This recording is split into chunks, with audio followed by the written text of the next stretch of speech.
So GSB అయిపోయింది. Next ఇంకా CC వేయాలి.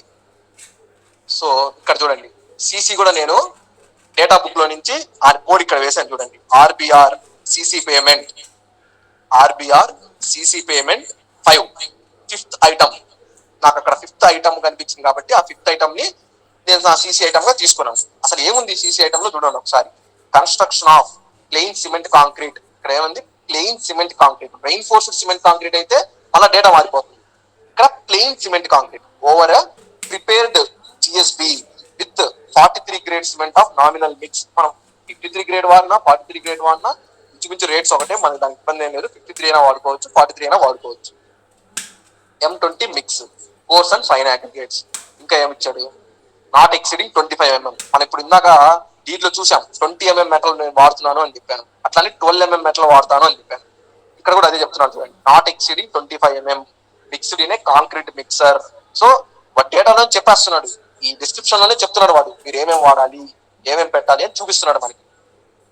కాంక్రీట్ మిక్సర్ వాడాలి, లెస్ దాన్ 25 mm సైజ్ ఉన్నటువంటి మెటల్ వాడాలి, అండ్ అప్రాపరేట్ వెయి బ్యాచింగ్ అంటే కరెక్ట్ ప్రపోర్షన్స్ లో శాండ్, మెటల్, సిమెంట్ ని వాడాలి అని చెప్తున్నాడు. And also approved fixed side form work. మనకు సిమెంట్ రోడ్ వేయాలి అంటే అది హార్డ్ అండ్ అవని సిమెంట్ కాంక్రీట్ ఏమైందంటే ఫ్లో అవుతుంది కాబట్టి పక్కన మనం స్టీల్ ఛానల్స్ పెట్టాలి, వెడ్జెస్ పెట్టాలి, స్టీల్ ప్లేట్స్ పెట్టాలి, including levelling the form work అన్ని ఇస్తున్నాడు. డిస్క్రిప్షన్ లో వాడు ఏం వర్క్ చేయాలనుకుంటున్నామో అన్నిటిని మెన్షన్ చేస్తున్నాడు. వీటన్నిటికీ రేట్ ఇస్తాం మనం.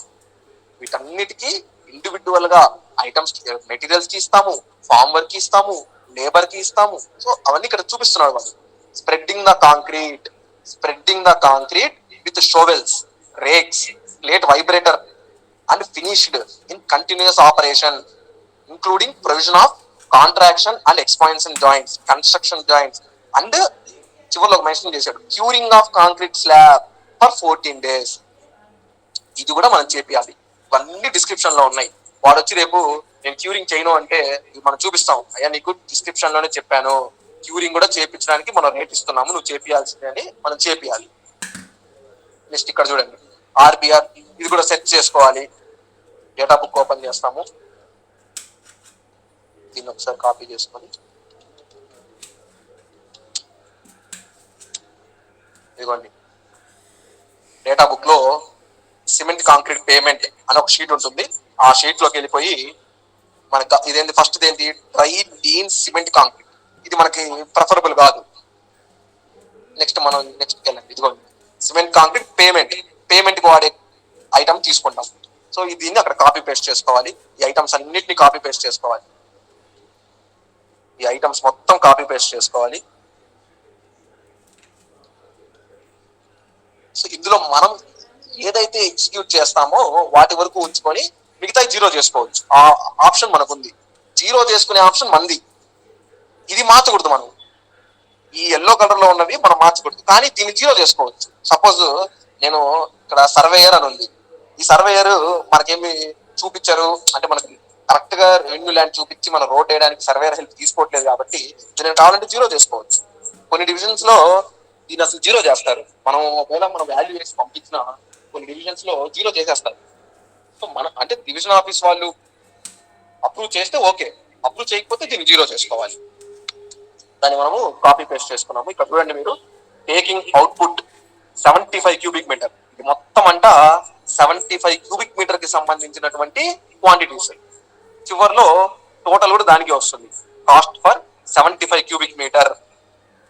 దీన్ని మనము 1 cubic meter కావాలి అంటే బై 75 వేస్తాము, మనకు సీసీ రేట్ వస్తుంది. సో ఏమేమి ఉన్నాయో చూద్దాం ఒకసారి. So maths and first class, maths and second class, ఇది కూడా చూడండి మీరు.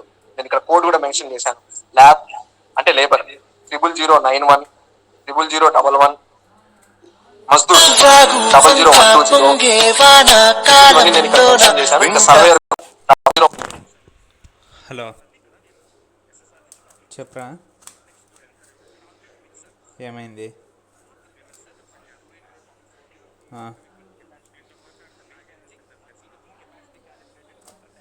సరే చెప్పు, ఇది 2 రకాలుగా వస్తుందని చెప్పు. ప్రాబ్లం వాడికి మామూలుగా పని చేయట్లేదన్నావు కదరా.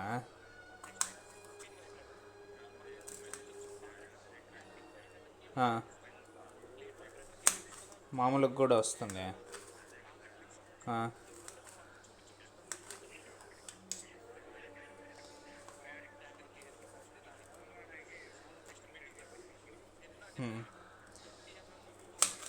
సర్లే కానీ అది ఛార్జర్ కనుక్కో అయితే.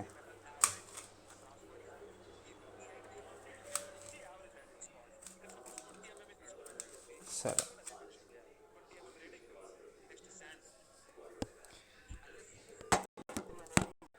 Code book for fine aggregates. So వాడు స్పెసిఫికేషన్ లో ఇచ్చాడు, మనం కూడా యాస్టీస్ గా తీసుకున్నాము. At the rate 0.45 cubic metre of concrete. ఒక కాంక్రీట్ లో 0.45 క్యూబిక్ మీటర్ శాండ్ ఉండాలి అని వాడే ఇచ్చాడు. సో సీనరైజ్ ఐటమ్ ని వాడే ఇచ్చేసాడు మనకి. ఎంత వాడాలి ప్రపోర్షన్, ఆ ఎంత ప్రపోర్షన్ ఉండాలి అనేది కూడా అతనే ఇచ్చేసాడు 0.45 అని ఇక్కడ చేసుకున్నాం. నెక్స్ట్ ఇది మెయిన్ అన్నమాట. Cement 330 kg per cubic metre of concrete. మనం ఇందాక ఏం మాట్లాడుకున్నాం, M20 అని మాట్లాడుకున్నాం. 1:2:4 M20 అని మాట్లాడుకున్నాం. M20కి ఇప్పుడు మేము డివిజన్ ఆఫీస్ లో మాకు అప్రూవ్ ఇస్తుంది ఏంటంటే 330. సపోజ్ M30 వేయాలి, ఏం మారుతుంది? ఏం మారవు, ఓన్లీ సిమెంట్ మారుతుంది. సిమెంట్ 330 దగ్గర 400 లేదా 407 410 ఒక వాల్యూ ఉంది. అది కూడా మనకి కోడ్ బుక్ లో ఉంటుంది, అంటే మనకి ఈ డేటా బుక్ లో ఉంటుంది. యాజ్ వెల్ as మన డివిజన్ ఆఫీస్ లో కూడా వాళ్ళని అడిగి అప్రూవ్ చేస్తారు అంటే ముందుగానే ఇక్కడ మనం వేసుకోవచ్చు. సపోజ్ M30 అయితే M30 వేసుకోవచ్చు, ఎంత సిమెంట్ చెప్తే అంత. ఇప్పుడు M20కి 330 అప్రూవ్ చేస్తున్నారు కాబట్టి 330 తీసుకున్నాను. ఇక్కడ కూడా చూడండి, ఇప్పుడు ఇది మార్చాను, ఆబ్వియస్లీ ఈ క్వాంటిటీ కూడా మారాలి. ఇది ఒక్క ఐటమ్ మారుతుంది. ఎందుకు? నేను M30 తీసుకున్నప్పుడు M30కి ఇదే రాదు. మరి ఈ వాల్యూ ఎలా వస్తుందయ్యా అంటే 330 ఇంటూ ఇది ఓవరాల్ 75 క్యూబిక్ మీటర్ కదా, ఇంటూ 75 వేస్తే 24,750 వస్తుంది. ఇది మెట్రిక్ టన్ కాబట్టి 5,000 వేస్తే 24.75 వస్తుంది. సపోజ్ ఇక్కడ నేను 350 కేజెస్ వేయాలి. అప్పుడు ఏం చేస్తానంటే చూడండి, ఇక్కడ 350 ఇంటూ 75, ఇది 75 క్యూబిక్ మీటర్ కాబట్టి తీసుకుంటే నాకు 26,250 వచ్చింది. Divided by 1000 26.25. ఈ 24.75 అనే దగ్గర ఈ 26.25 వేసేస్తే నేను M25కి ఎగ్జిక్యూట్ చేసుకోవచ్చు నా రోడ్ ని. అట్లా నేను సపోజ్ M30కి చేయాలి, అప్పుడు కూడా ఇక్కడ అదే మార్చుకుంటాను. M30కి నాకు 400 అనుకోండి, 400 కేజెస్ పర్ క్యూబిక్ మీటర్ అనుకుంటే ఇంటూ 75 30,000 వచ్చింది. 5,000 30 మెట్రిక్ టన్, ఇక్కడ 30 వేసుకుంటాను, నాకు M30కి వచ్చేస్తుంది. అట్లా నెక్స్ట్ పాలిథిన్ షీట్ 125 మైక్రాన్. దీనికి కూడా ఎస్ఎస్ఆర్ లో రేట్ ఉంటుంది. ఇది కూడా మనం ఖచ్చితంగా వేయించాలండి. పాలిథిన్ షీట్ మళ్ళీ ఒకసారి చెప్పరా? సిమెంట్ సిమెంట్ M20కి 330 కేజెస్ పర్ క్యూబిక్ మీటర్ తీసుకుంటున్నాం. 330 kgs per cubic metre for M20.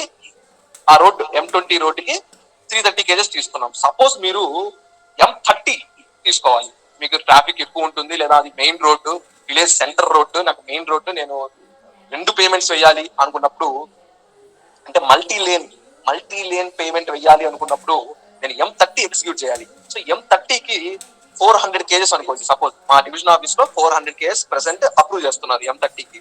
So ఇక్కడ ఏం చేస్తానంటే 400 ఇంటూ ఈ డేటా అనేది వాడు ఏం చేశాడు, అవుట్పుట్ 75 క్యూబిక్ మీటర్ అన్నాడు. టేకింగ్ అవుట్పుట్ 75 క్యూబిక్ మీటర్ అన్నాడు. So 400 into 75 cubic metre 30,000 kgs వచ్చింది. కానీ మనకి ఇక్కడ ఎంటీలో వేయాలి, అంటే మెట్రిక్ టన్స్ లో వేయాలి కాబట్టి 30,000 డివైడెడ్ బై 1000 30 వస్తుంది.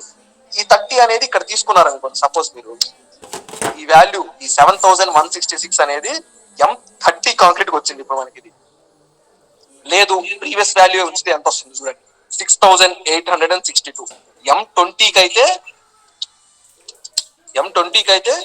6,862 వచ్చింది. ఇందా నేను చెప్పినట్టు ఇక్కడ సిమెంట్ మార్చాను అనుకోండి,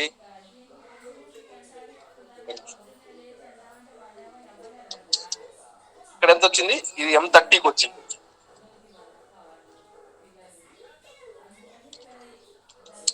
M30కి 7,000 వస్తుంది. ఆబ్వియస్లీ ఏంటంటే మనం సిమెంట్ పెంచుతున్నాం కాబట్టి రేట్ కూడా మారుతూ ఉంటుంది.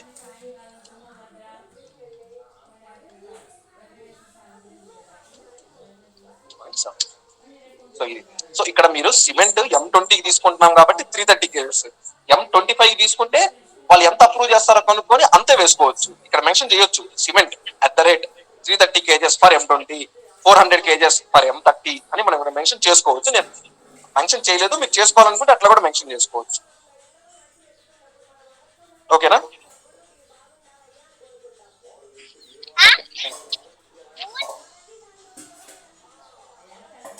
Next polythene sheet. మనకి జిఎస్బి లేయర్ వేసిన తర్వాత ఒక polythene sheet 125 micron polythene sheet ని జిఎస్బి లేయర్ మీద పెడతారు. ఎందుకంటే కాంక్రీట్ లో మాయిశ్చర్ ఉండాలి అనేది చాలా కంపల్సరీ. కాంక్రీట్ కి మాయిశ్చర్ లేకపోతే కాంక్రీట్ స్ట్రెంత్ రాదు, రిక్వైర్డ్ హైడ్రేషన్ జరగదు. ఆ మాయిశ్చర్ ఏమవుతుందంటే జిఎస్బి లేయర్ ద్వారా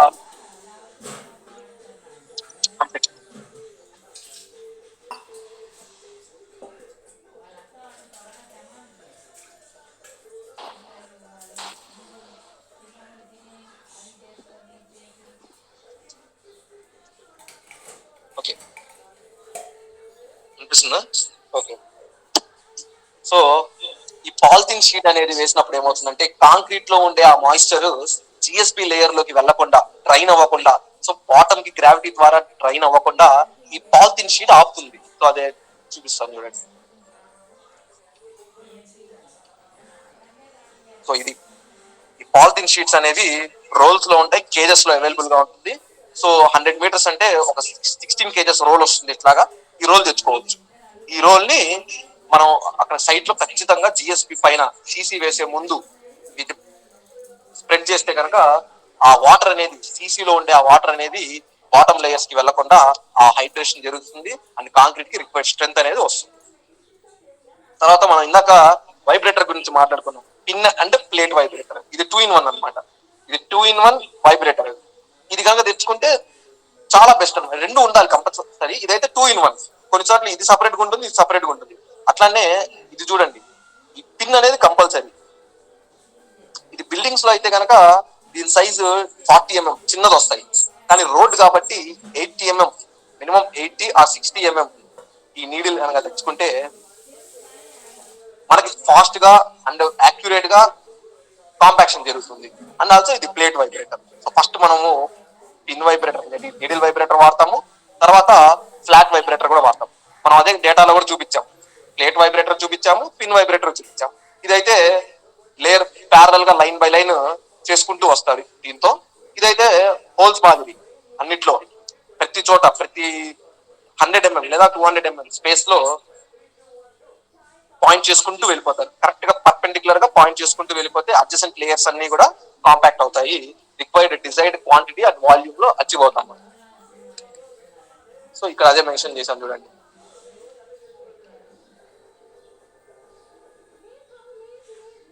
ఇక్కడ concrete mixer, pin vibrator, plate vibrator and also material వచ్చేసరికి polythene sheet. So polythene sheet కూడా మనం మెన్షన్ చేశాం కాబట్టి ఖచ్చితంగా మనం పాలిథిన్ షీట్ తెప్పించాలి. Next plasticiser 0.5% by weight of cement. దీనికి కూడా కోడ్ ఉంది.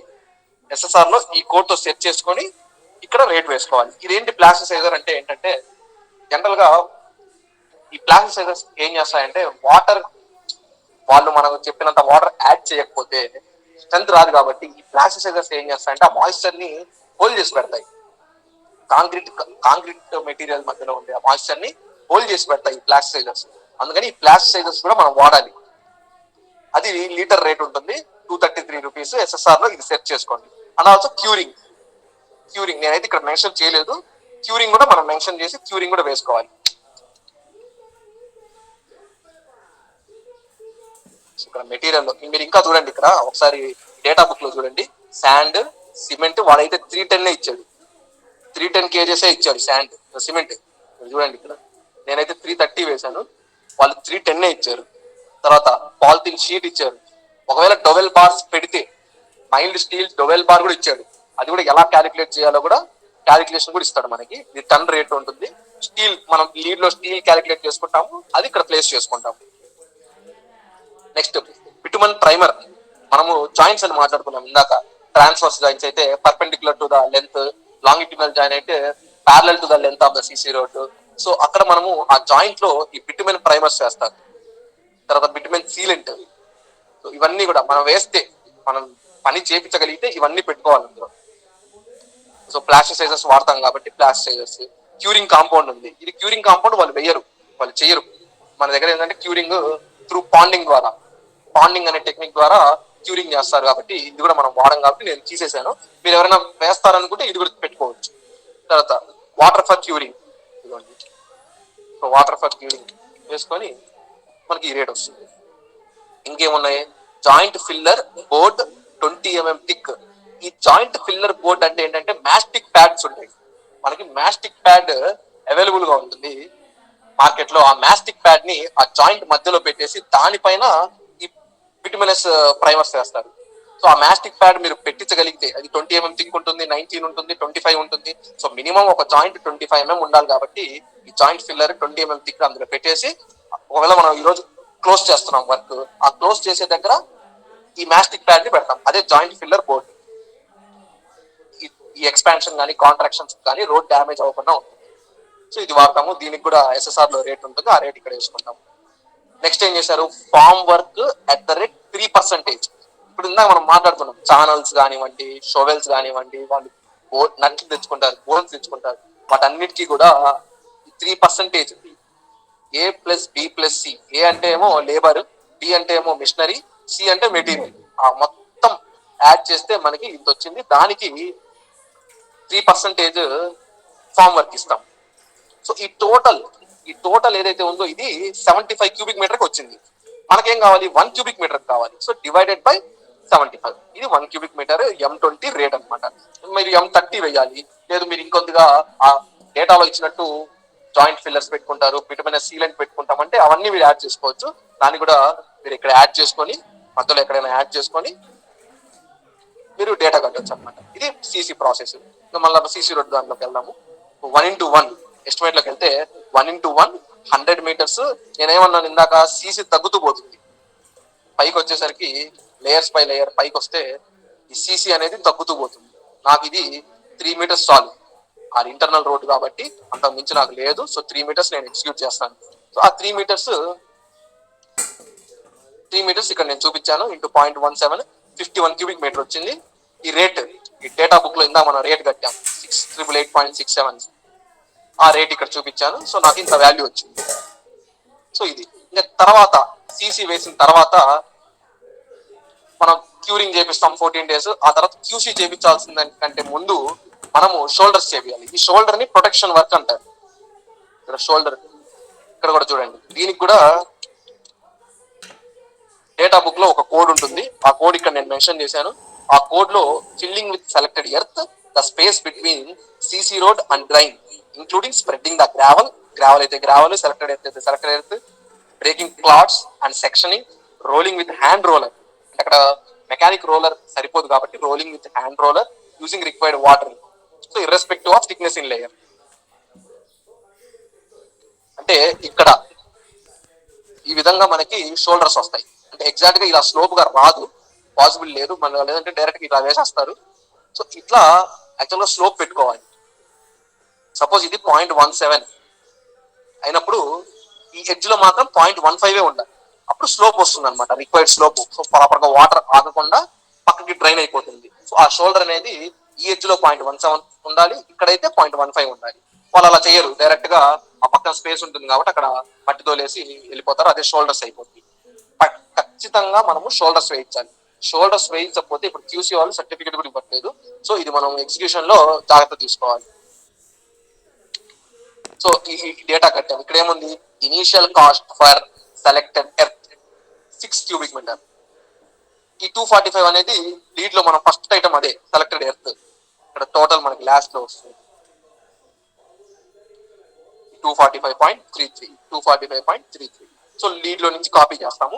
అట్లానే స్ప్రెడ్డింగ్ ఛార్జెస్ వచ్చేసి ఇక్కడ మజ్దూర్ మాత్రమే, ఎటువంటి మిషనరీ వాడట్లేదు, హ్యాండ్ రోలరే వాడుతున్నారు కాబట్టి ఆ మజ్దూర్ కి 0.31 డిఫైన్ అనమాట స్టాటిక్. మనం 595 అనేది మన రేట్ వేస్తాం, SSR రేట్. సో ఇక్కడతో ఈ డేటా కూడా కట్టేసాం. ఇంకా సిసి రోడ్ లోకి వెళ్తాం.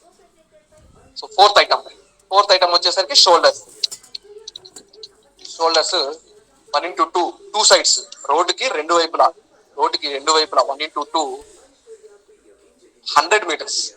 నేను ఎంతైతే సీసీ వేసానో ఆ సీసీ 100 మీటర్స్ 0.45 విడ్త్ వరకు 0.27. ఇక్కడ 0.27 ఎందుకు వేసామంటే 0.17 సీసీ ప్లస్ 0.1 జిఎస్పి అంతవరకు షోల్డర్ వేసినట్టు మేము రికార్డ్ చేసుకుంటున్నాం. జనరల్ గా మీకు అక్కడ ఎంత హైట్ అయితే ఉంటుందో, ఎంత థిక్నెస్ అయితే ఉంటుందో మీరు అంతే వేసుకోవచ్చు. మీరు 0.17 వేయొచ్చు లేదా 0.15 వేయొచ్చు. సో అక్కడ మీరు ఎగ్జిక్యూషన్ ఎట్లా చేస్తారో అట్లా వేసుకోండి. నేను 0.27 ఎగ్జిక్యూట్ చేస్తున్నాం కాబట్టి 0.27 వేసుకున్నాను. ఆ రేట్ వచ్చింది ఇక్కడ. సో ఓవరాల్ గా ఇప్పుడు దాకా మనం ఏం ఐటమ్స్ వేసాం? రిమూవల్ ఐటమ్ వేసాం, జిఎస్పి ఐటమ్ వేసాం, సిసి వేసాం, షోల్డర్స్ వేసాం. So total value of work done ఇది ఇంత అమౌంట్ వచ్చింది. 5 lakhs వర్క్ అనుకుంటే 3,95,476 రూపీస్ నాకు టోటల్ వర్క్ వచ్చింది. ఇంకా నాకు ఎంత సేవింగ్స్ ఉందో చూద్దాం.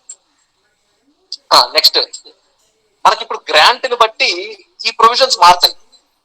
సీనరేజ్ కంపల్సరీ వేస్తాము, ఓకే. ఈ గ్రాంట్ ని బట్టి ఇవి మారుతాయి. ఎన్ఏసి చార్జెస్, సపోజ్ కొన్ని చోట ఎన్ఏసి చార్జెస్ ఉండవు, క్యూసీ చార్జెస్ వస్తాయి 0.5. ఇది ఎవరు చెప్తారు? ఏ గ్రాంట్ కి ఏ ప్రొవిజన్స్ తీసుకోవాలని చెప్పేసి మనకి ఎవరు చెప్తారంటే డ్రాయింగ్ బ్రాంచ్ వాళ్ళు చెప్తారు. ఎందుకంటే ఈ గారి హ్యాండ్ ఓవర్ లో ఉంది కాబట్టి వాళ్ళు చెప్తారు మనకి, అయ్యా మీకు జెడ్పీలో ఫలానా వర్క్ వచ్చింది, మీరు ఎస్టిమేట్ పంపించండి అని మనల్ని అడుగుతారు. లేదా మనకి ఆ కాపీ, అడ్మినిస్ట్రేటివ్ కాపీని మనకు పంపిస్తారు. మనం ఎమ్మటే ఏది పడితే అది ఎస్టిమేట్ వేసేసి ప్రొవిజన్స్ పెట్టి పంపించకూడదు. వాళ్ళని ప్రొవిజన్స్ అడగాలి. సార్ టోటల్ వాల్యూ వర్క్ తర్వాత ఏమేం ప్రొవిజన్స్ పెట్టమంటారు అని అడగాలి. అప్పుడు వాళ్ళు చెప్తారు మనకి ఇది క్యూసీ చార్జెస్ పెట్టండి 0.5, అడ్మినిస్ట్రేటివ్ చార్జెస్ @3% పెట్టండి, లేదా ఇంజనీరింగ్ సూపర్విజన్ @7% పెట్టండి అని వాళ్ళు మనకు చెప్తారు. దాని తగ్గట్టు మనం ఇక్కడ ఒక షీట్, ఒక లైన్ యాడ్ చేసుకుంటాము. సో తీసుకుంటాం అడ్మినిస్ట్రేటివ్ క్యూసీ చార్జెస్ అనుకోండి. సపోజ్ ఇక్కడ క్యూసీ చార్జెస్ తీసుకుంటాము 0.5% కాబట్టి ఇది ఫిక్స్డ్ 0.5% తీసుకుంటాం. ఇది మారితే వాళ్ళు చెప్తారు మనకి క్యూసీ 0.5 కాదమ్మా 1% తీసుకోమని చెప్తారు. మనకి ప్రస్తుతానికి నేనైతే ఈ వర్క్ అనుకోలేదు కాబట్టి నేను పెట్టలేదు. మీకు ఎవరైనా వాళ్ళు చెప్తే ఇక్కడ యాడ్ చేసుకోండి. అదే ప్రొసీజర్. ఇక్కడ 18% జిఎస్టీ ఇస్తున్నాము. సో ఇక్కడ 18% జిఎస్టీ. సో ఇంకా నాకు 5 lakhs కి 21,000 ఇంకా మిగిలింది. సో నేను ఇంకా రోడ్ లెంత్ పెంచుకోవచ్చు. సపోజ్ 102 meters చేస్తే ఇంకా చూడండి ఇక్కడ 14,000 ఇంకా ఉంది.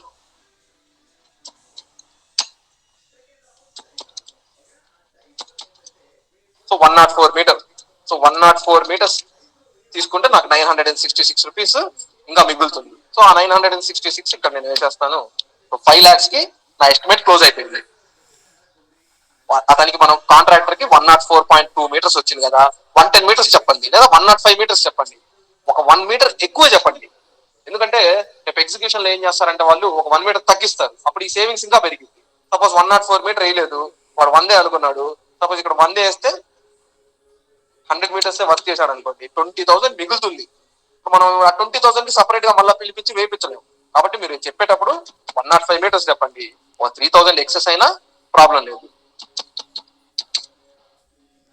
అనమాట. సో ఇది ఎస్టిమేట్ షీట్ అనమాట. ఇక్కడ సీనరేజ్ అనేది ఒకటి అబ్జర్వ్ చేయండి. Provision for seigniorage charges as per calculation sheet 10,000 ఉంది. అది ఎక్కడి నుంచి వస్తుందంటే పక్కనే సీనరేజ్ షీట్ ఒకటి తీసుకోవాలి.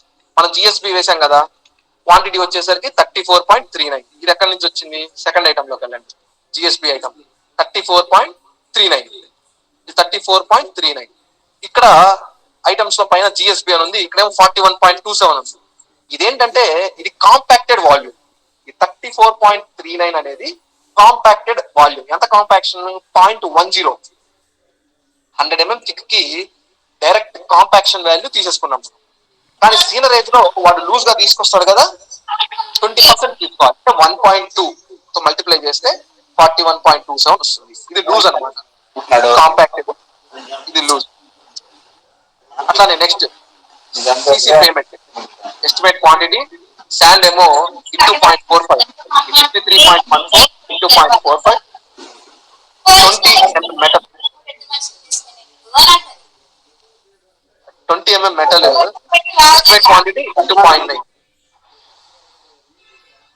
అట్లానే సిమెంట్ 330 kgs తీసుకున్నాం కాబట్టి ఎస్టిమేట్ క్వాంటిటీ ఇంటూ 330 మనకి ఇంత సిమెంట్ వస్తుంది. డివైడెడ్ బై 50 చేస్తే 350 bags వస్తుంది. సో ఈ సీనరీ మనకి కాంట్రాక్టర్ కి ఎంత మెటీరియల్ తెచ్చుకోవాలి నువ్వు అని చెప్పడానికి seigniorage is the best example. GSB అతను నన్ను అడుగుతాడు, బాబు నేను జిఎస్బి ఎంత తెచ్చుకోవాలి చెప్పు నాకు అని అడుగుతాడు. ఇంకా నాకు ఎంత వచ్చింది 34.39 కాంపాక్టెడ్ వాల్యూమ్ వచ్చింది. నేనేం చేస్తాను 20% ఎక్స్ట్రా 41.27. సో 41.27 క్యూబిక్ మీటర్ తెచ్చుకోవాలని చెప్తాను. వాడి క్యూబిక్ మీటర్ అని చెప్పగానే వాడికి ఏం అర్థం కాదు. వాడు అట్లా కాదని నాకు ఎన్ని ట్రక్లు కావాలో చెప్పండి అంటాడు. So 41.27 cubic metre divided by 2.8 అయ్యండి. చాలా మంది 2.83 చెప్తారు. 2.83 అనేది ఎగ్జాక్ట్ గా తేవచ్చు తేకపోవచ్చు. సేఫ్ సైడ్ మనకి మెటీరియల్ కొద్దిగా సైట్ లో మిగిలిన ఇబ్బంది లేదు అనుకుంటే ఈ 41.27 ఉంది కదా, 41.27 డివైడెడ్ బై 2.8 చెప్పండి. 2.8 అంటే ఒక యూనిట్ అన్నమాట. ఒక యూనిట్ కి 2.83 మీటర్ క్యూబ్ ఉంటుంది యాక్చువల్ గా. వన్ చూడండి మీరు, ఇది ఒక ట్రాక్టర్, ఇది ఒక యూనిట్ అన్నమాట. ఇదంతా ఒక యూనిట్. ఈ ట్రాలీ ఏదైతే ఉందో ఈ ట్రాలీ ఒక యూనిట్ అంటారు దీన్ని వాళ్ళ లాంగ్వేజ్ లో. ఇది ఒక యూనిట్ అన్నమాట. మనకి వాళ్ళ లాంగ్వేజ్ తో పని లేదు. ఇది ఎన్ని క్యూబిక్ మీటర్ వస్తుందో మనకు కావాలి. ఇది వచ్చేసరికి 1.8 మీటర్ ఉంటుంది. మీరు ఎప్పుడైనా మీ విలేజెస్ లో ఉంటే ఒక్కసారి దీన్ని మెజర్ చేసి చూడండి. ఇది 1.2 మీటర్ వస్తుంది. ఈ హైట్ ఏదైతే ఉందో, ఈ హైట్ ఉంది కదా, ఈ హైట్ ఏదైతే ఉందో ఇది 0.45 ఉంటుంది. ఇది 0.45 ఉంటుంది. అట్లానే ఈ లెంత్ చూసారు కదా, ఈ లెంత్ ఉంది కదా, ఈ లెంత్ ఏదైతే ఉందో ఇది మాత్రము 3.5 మీటర్ వస్తుంది. 3.5. ఒకసారి మీరు దీన్ని మల్టిప్లై చేసి చూడండి. 3.5 ఇంటూ 1.8 ఇంటూ 0.45 2.835. అది ఒక యూనిట్ అంటే 2.835 ఎలా వచ్చింది అంటే ఇదనమాట ఒక ట్రాక్టర్ ట్రాలీకి ఉండే డైమెన్షన్స్ ఇది. సో ఇప్పుడు ఇది చూడండి ఇక్కడ కింద, ఇది వచ్చేసరికి పెద్ద ట్రక్లు అనమాట. 6 యూనిట్లు, 6 యూనిట్స్ ట్రక్ ఇది. 6 యూనిట్స్ అంటే ఆ ట్రాక్టర్ లో 6 టైమ్స్ దీన్ని ఫిల్ చేయొచ్చు. మనం వాడికి యూనిట్లలోనే చెప్పాలి. మనకి ఇంకా ఎస్టిమేట్లు ఎంత వచ్చింది, 41.27 వచ్చింది. వాడు బాబు నాకు యూనిట్లలో చెప్పు అన్నాడు. మనం ఏం చేస్తాం, 41.27 డివైడెడ్ బై 2.83. కానీ నేను ఆ 2.83 వద్దంటున్నాను. 2.8 చెప్పండి. ఇంకా పాసిబుల్ అయితే అసలు 2.5 చెప్పేయండి. 2.83 అంటే ఎగ్జాక్ట్ క్యాలిక్యులేషన్ వాల్యూ. వాడు అంతే తీసుకొచ్చాడు అనుకో, రేపు మనకు అవసరం ఉంటుంది, ఇంకా ఒక 5 మీటర్లు ఇంకా అవసరం ఉంటుంది. అప్పటికప్పుడు జిఎస్బి తేలేడు కదా, కొద్దిగా ఎక్కువ తెచ్చుకుంటే బెస్టే మనం. ఒకసారి చూడండి, 41.27 డివైడెడ్ బై 2.83 అయితే 14.58 వచ్చింది వాల్యూ. అంటే 14.58 యూనిట్స్ వచ్చింది. సపోజ్ నేను 2.8 చెప్తాను వాడికి. 41.27 డివైడెడ్ బై 2.8 చెప్పాను. ఎంత వచ్చింది, 14.73 వచ్చింది. కొద్దిగా ఎక్కువ వచ్చింది. లేదు 2.5 పెడతాను అసలు. ఈ 2.83 కూడా నాకు వద్దు, కొద్దిగా లూజ్ ఉంటుంది, అందులో వాయిడ్స్ ఉంటాయి, కొద్దిగా వేస్టేజ్ అయిపోతుంది దారిలో అనేసి నేను 2.5 పెడతాను. అప్పుడేమైంది, 16.5 యూనిట్స్ వచ్చింది. ఇది సేఫ్ సైడ్ అనమాట. మనకి యాజ్ పర్ క్యాలిక్యులేషన్ సీన్ లో ఏమో 14.58 యూనిట్సే వచ్చింది. కానీ నేను కాంట్రాక్టర్ కి 16.5 చెప్తాను. అప్పుడు నేను సేఫ్ సైడ్ అనమాట. వాడు ఏమంటాడంటే, బాబు నాకు యూనిట్లో కాదు 6 యూనిట్లు బండ్లు ఎన్ని కావాలో చెప్పు అంటాడు. ఇంకా సింపుల్, ఈ 16.5 divided by 6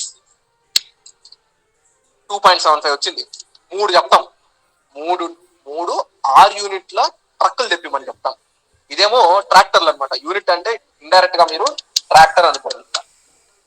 one unit is equal to 1 tractor అనుకోండి. 16.5 ట్రాక్టర్లు కావాలి. అట్లా కాదు బాబు, నాకు 6 యూనిట్ల బండ్లు ఎన్ని కావాలో చెప్పంటాడు. బై 6 సింపుల్ గా బై 6 వేస్తే 2.75 వచ్చింది.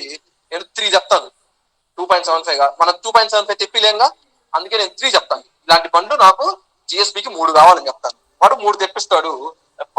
4 ఇంచెస్ లేయింగ్ స్ప్రెడ్డింగ్ అయిపోతుంది, కాంపాక్షన్ అయిపోతుంది. ఇంకా మిగిలింది అనుకో, మనకి ఇంకా బెస్ట్ ఏంటంటే ఎక్కడైనా ఈ సీసీ వేసే లోపు కొంత వెళ్ళిపోతుంది అనమాట. పక్కకి జరిగిపోవడము ఎంబాంక్మెంట్ మీద నుంచి, లేదా కొంత బండ్లు మూవ్ అవ్వడం వల్ల చెరిగిపోవడము జరుగుతుంది. అలాంటి టైంలో ఏం చేస్తాం, మనం మిగిలిపోయిన జిఎస్బి ఏదైనా ఉంటే అక్కడ వేసి మనం కాంపన్సేట్ చేసుకోవచ్చు. సో మిగిలితే ప్రాబ్లం లేదు, కానీ అయిపోయిందంటే మాత్రం కాంట్రాక్టర్ మన మీద పడతాడు. నువ్వు చెప్పావు కదా, నువ్వు అంత తెమ్మంటే అంతే తెచ్చాను నేను, ఇప్పుడు మళ్ళీ తీసుకున్నామంటే ఈ కొద్దికి నాకు బండి ఖర్చులు అవ్వవా అని మనల్ని వాదిస్తాడు. ఈ ప్రాబ్లం ఉండకూడదు అనుకుంటే సీనరేజ్ షీట్ తీసుకుంటాము. జిఎస్బి ఏమో కాంపాక్టెడ్ 34.39 వచ్చింది. 20% లూజ్ యాడ్ చేస్తే 41.27 ఏం లేదు ఇంటూ 1.2 34.39 ఇంటూ 1.2 41.27. దీనికి divided by 2.5. Simple logic. Divided by 2.5. 2.8 గా చెప్పామా, వాడు ఎగ్జాక్ట్ గా తీసుకొస్తాడు. మనకు అక్కడ ఎగ్జాక్ట్ గా వర్క్ అయిపోద్ది. ఇంకా మనకి బ్యాలెన్స్ ఉండదు. జిఎస్పి మనకి ఎక్కడైనా కాంపన్సేట్ చేయాలనుకున్నప్పుడు బ్యాలెన్స్ ఉండదు. అదే 2.5 చెప్పామనుకో, ఎంత మహా అంటే 2 యూనిట్లు, మహా అంటే 2 యూనిట్లు తెచ్చుకుంటాడు. మనకి ఆ 2 యూనిట్లు ఎక్కడో చోట కాంపన్సేట్ అయిపోద్ది. ఒక చోట 4 ఇంచెస్ పడుతుంది, ఒక చోట 5 ఇంచెస్ పడింది, ఒక చోట 3 ఇంచెస్ పడింది. అక్కడ మనము ఇంకొక 1 ఇంచ్ వేపించాలా. ఇప్పుడు ఏంటంటే వాడు జిఎస్బి వేసిన తర్వాత మనం చెక్ చేసుకోవాలి. జిఎస్బి వేసిన తర్వాత మనము వాళ్ళు పిలిపించి కాంట్రాక్టర్ ని తొవ్విచ్చి, నాకు జిఎస్బి ఇక్కడ తగ్గింది, ఇక్కడ నువ్వు మళ్ళీ ఇంకొక ఇంచ్ వేపించు అని చెప్పాలి మనం కాంట్రాక్టర్ కి. ఎందుకంటే రేపు క్యూసీ వాడు చెక్ చేస్తాడు. అది క్యూసీ వాడు సీసీ కోర్ తీసిన తర్వాత జిఎస్బి కూడా చెక్ చేస్తాడు. అక్కడ తగ్గింది అనుకో, 2 ఇంచెస్ వచ్చింది అనుకో, రికార్డింగ్ లో మైనస్ చేస్తాడు మనల్ని, రాస్తాడు. ఆల్రెడీ క్యూసీకి ఎంత కొంత ఆపుతారుగా, అంతకంటే ఎక్కువ కనుక ఇక్కడ వస్తుంది అనుకో మనకి రాస్తాడు. ఎవరైతే రికార్డ్ చేశారో ఆ person is responsible for the illegal things happened అని చెప్పి రాసేస్తాడు. రాంగ్ ఎగ్జిక్యూషన్ అని రాస్తాడు, అదే మిస్లీడింగ్ అని రాస్తాడు. రాస్తే మనం కట్టుకోవాల్సి వస్తుంది. సో ఎవరైతే రికార్డ్ చేస్తారో వాళ్ళు బాధ్యులు కాబట్టి మనకి చెప్పేటప్పుడు 2.5 తో చెప్పండి. 2.83 మనకి తెలుసు సైంటిఫిక్ గా, ఇది 2.83.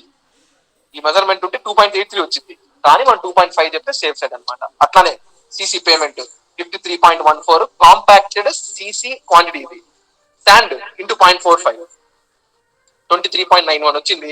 డివైడెడ్ బై 2.5 వేస్తాను. ఎన్ని ట్రాక్టర్లు వస్తుంది అన్ని ట్రాక్టర్లు తెచ్చుకోమని చెప్తాను. లేదా ఎంత 6 యూనిట్లు బండి అడిగాడు అనుకో, అదే చెప్తాను. డివైడెడ్ బై 6 చేస్తాను, నేను అతను చెప్పేస్తాను. నెక్స్ట్ మెటల్ ఎంత తెచ్చుకోవాలని నన్ను అడుగుతాడు. 47.83 వచ్చింది. డివైడెడ్ బై చూడండి 47.83 డివైడెడ్ బై 2.5 చెప్తాను. 19.13 యూనిట్స్ వచ్చింది. నాకు అట్లా కాదు, 6 యూనిట్లు బండి అడుగుతాడు. డివైడెడ్ బై 6 నాకు 3 వచ్చింది. నేను 3.5 చెప్పలేం కాబట్టి 4 చెప్పేస్తాను. 4 చెప్పేస్తే ఎక్కువ మెటల్ వచ్చి పడిద్ది. మనం మిక్సింగ్ అప్పుడు కూడా ఇక్కడ తగ్గితే మనం మిక్సింగ్ చేయించుకోవడానికి మనకి కొంత మెటీరియల్ సైట్ లో ఉంటే చాలా మంచిది. నేను 4 చెప్పేస్తాను, ఇబ్బంది ఏం లేదు. మిగిలితే మెటల్ అమ్ముకునేది వాడు వాడుకునేదే కాబట్టి అదేం పాడయ్యే మెటల్ కాదు కాబట్టి మనం ఎక్కువ చెప్పినా ఏం కాదు. సో ఇట్లా శాండ్ సిమెంట్ మనం ఇట్లా క్యాలిక్యులేట్ చేసి చెప్పొచ్చు. సిమెంట్ అడిగాడు, సపోజ్ నేను కంపెనీ నుంచి సిమెంట్ తెచ్చుకుంటానయ్యా, నాకు ఎంత సిమెంట్ అయితే చెప్పు అని. ఇప్పుడు ఏముంది, ఇక్కడ 53.14 ఉంది. మనం డేటాలో ఏం చెప్పాము, M20కి 330 kgs పర్ క్యూబిక్ మీటర్ అని చెప్పాము. సింపుల్ గా 53.14 ఇంటూ 330 ఎంత వచ్చింది,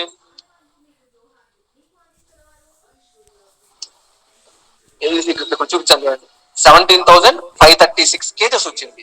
మరి కేజీల్లో మనం చెప్పలేంగా బై 50 డివైడెడ్ బై 50 ఎంత వచ్చింది, 350 బ్యాగ్స్ వచ్చింది. అప్పుడు మనం ఏం చెప్పాలి, నైస్ గా 350 కాదయా 370 బ్యాగ్స్ తెచ్చుకోమని చెప్పాలి. వాడికి అసలు ఇదంతా చూపి మనం డైరెక్ట్ మనం చీటీ మీద రాసిస్తాం. 370 బ్యాగ్స్ తెచ్చుకో లేదా 400 బ్యాగ్స్ తెచ్చుకోమని చెప్తాం. అప్పుడు తెచ్చుకుంటే ఏమైంది, బకెట్ కి మనము ఎక్కువ వేయించవచ్చు. సిమెంట్ 330 kgs మనం రికార్డింగ్ వేసిన 340, 350, 360 వేస్తే మనం సేఫ్ సైడ్ ఉంటాం. రేపు వాడు సరిగ్గా క్యూరింగ్ చేయడు, స్ట్రెంత్ రాదు, క్యూసీ వాడు చెక్ చేస్తాడు, M20 కాస్త అది M15 M16 వచ్చింది, ఖచ్చితంగా రికవరీ రాస్తాడు. అంత లాస్ ఎందుకు మనకి. ఇదేదో ఒక 50 బ్యాగ్స్ ఒక 20 బ్యాగ్స్ ఎక్స్ట్రా చెప్పుకుంటే బకెట్ కి మనము ఎక్స్ట్రా వేయించుకోవచ్చు సిమెంట్. సో ఇది క్యాల్కులేషన్ పార్ట్. ఈ సీనరేజ్ కూడా సబ్మిట్ చేస్తాం. ఇప్పుడు ఇది లైన్ ఎస్టిమేట్ అనుకోండి, కవర్ పేజ్ పంపించాలి, స్పెసిఫికేషన్. సపోజ్ ఎమ్మెల్యే గారు కాంట్రాక్టర్, మా ఊరు కాంట్రాక్టర్ చెప్తాడు, నువ్వు పోయి ఏఈ దగ్గర నుంచి ఒక ఎస్టిమేట్ తెచ్చుకో, సిమెంట్ రోడ్డు ఒక 5 లక్షలు అంటాడు. వాడు ఏఈ దగ్గరికి రాడు, ఫస్ట్ ఇంజనీరింగ్ అసిస్టెంట్ దగ్గరికి వస్తాడు సచివాలయానికి. ఇప్పుడు కొత్త గవర్నమెంట్ మారిపోయింది కాబట్టి కొత్త వ్యక్తులు వస్తారు మన దగ్గరికి, బాబు నాకు ఎస్టిమేట్ కావాలంటాడు. మనం ఏం చేయాలి, వాడికి ఇది లైన్ ఎస్టిమేట్ అని పెట్టేసి, ఇక్కడ లైన్ ఎస్టిమేట్ అని పెట్టేసి స్పెసిఫికేషన్ షీట్ ఒకటి తీస్తాము. ఈ స్పెసిఫికేషన్ షీట్ లో ఇంకా మీరు ఎలాబరేట్ గా రాయొచ్చు. So and so in SC colony there is no roads due to the stagnation of water, there is a bleeding of mosquitoes happen. ఏదైనా రాసుకొని మీరు దీన్ని ఫిల్అప్ చేసుకోవచ్చు. తర్వాత సిసి రోడ్స్ ఈ ఎస్టిమేట్ కాపీని ఇవ్వాలి అతనికి. ఇంకా సీనరేజ్, లీడ్, డేటా ఇవేం అవసరం లేదు. ఎమ్మెల్యే గారు ప్రపోజల్ పెడతారు, ఎస్టిమేట్ తెచ్చుకోండి అంటే ఈ సీనరేజ్ కానివ్వండి, లీడ్ ఐటమ్ కానివ్వండి, డేటా వాళ్ళకి అవసరం లేదు. ఇక్కడ దాకా తీసి ఇచ్చేసేయండి. వన్స్ శాంక్షన్ అయితే అప్పుడు డీటెయిల్ ఎస్టిమేట్ కి సీనరేజ్ పంపించాలి, లీడ్ పంపించాలి, డేటా పంపించాలి. అది ఇంకేదైనా డౌట్లు ఉన్నాయా ఎవరికైనా? ఈ షీట్ మీకు నేను కాపీ మీకు పంపిస్తాను, మళ్ళీ గ్రూప్ లో ఇప్పుడు షేర్ చేస్తాను. ఇంకా ఫర్దర్ గా వర్క్స్ అన్ని కూడా ఒక కామన్ గా ఒక ఎక్సెల్ షీట్ చేసి మీకు పంపిస్తాను. అందులో మీరు మీకు కావాల్సిన ఐటమ్స్ హైడ్ చేసుకొని మీరు వాడుకోవచ్చు. ఎక్సెల్ షీట్ అంటే మీరు ఎస్టిమేట్ పర్పస్ కి వాడుకోవచ్చు.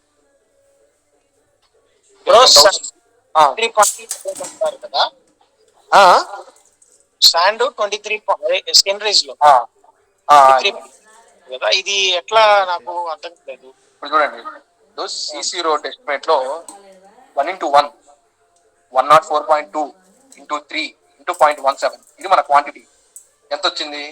53.14 వచ్చింది. సీన్ రేంజ్ లో అదే వాల్యూ ఉంది చూడండి, 53.14.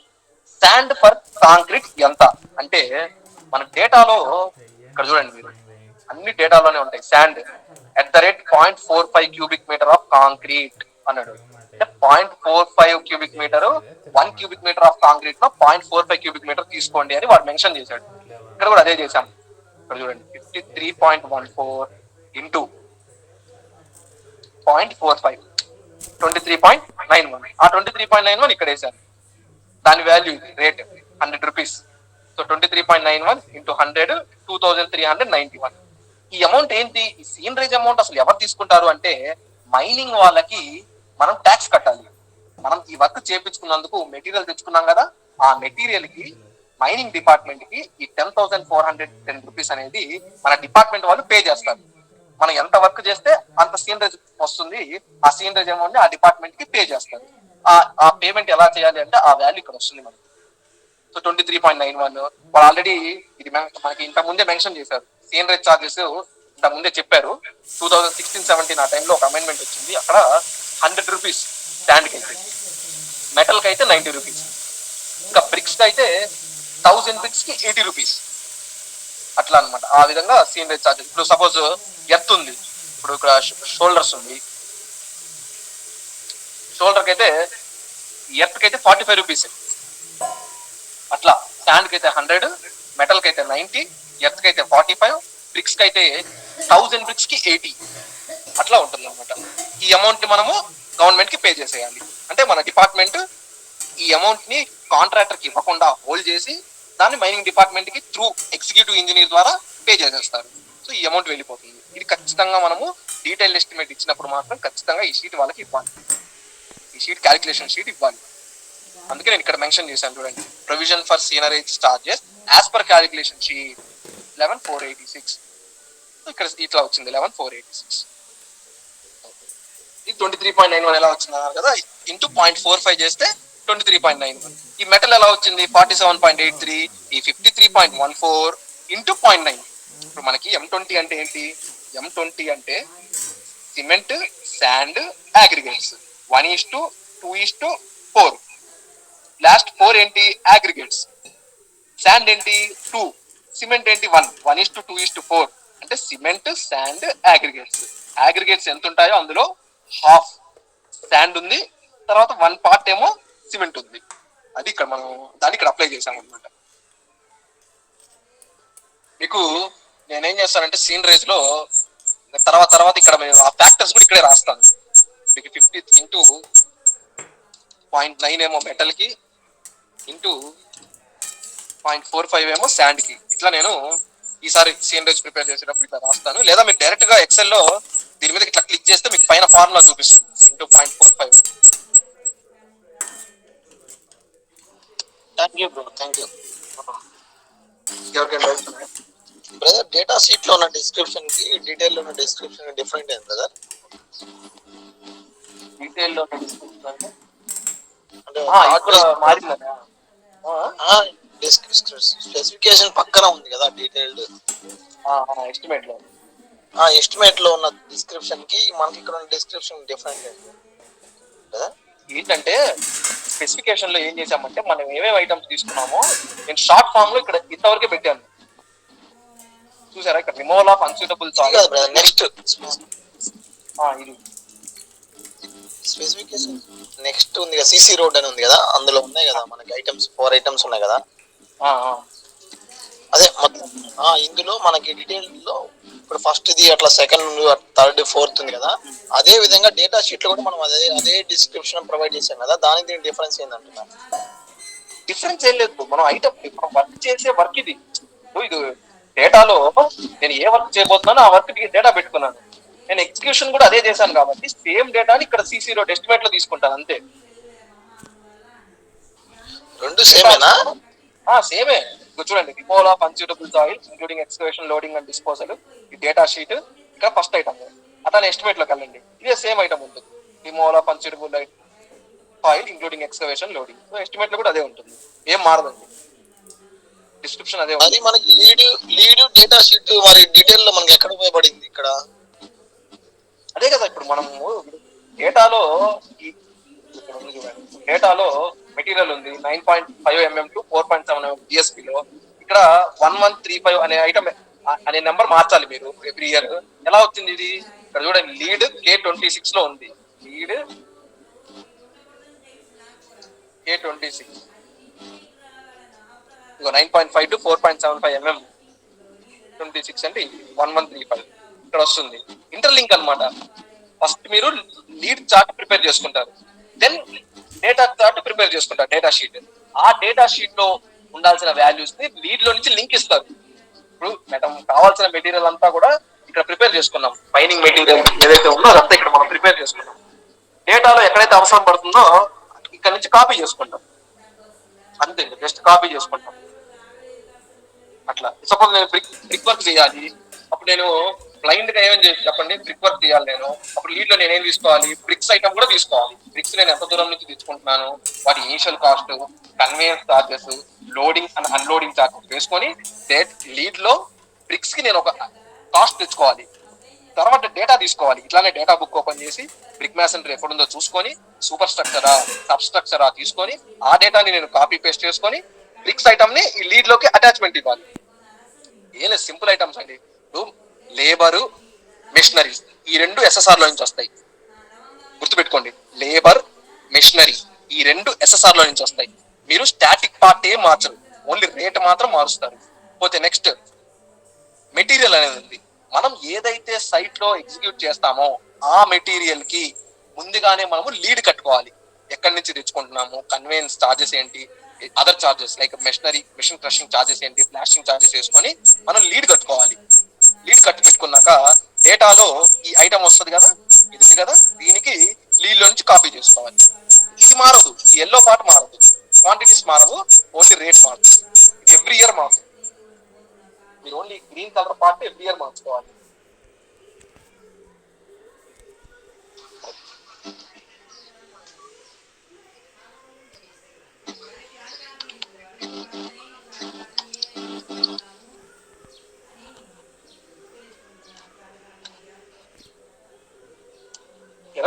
ఇంకా జాయింట్స్ ఉంటాయి. మనము జాయింట్ ఎంత విడ్త్ ఆఫ్ జాయింట్ పెట్టాలనే దానికి ఐఆర్సి ఇండియన్ రోడ్ కాంగ్రెస్ మనకు ఒక ఫార్ములా ఇచ్చింది.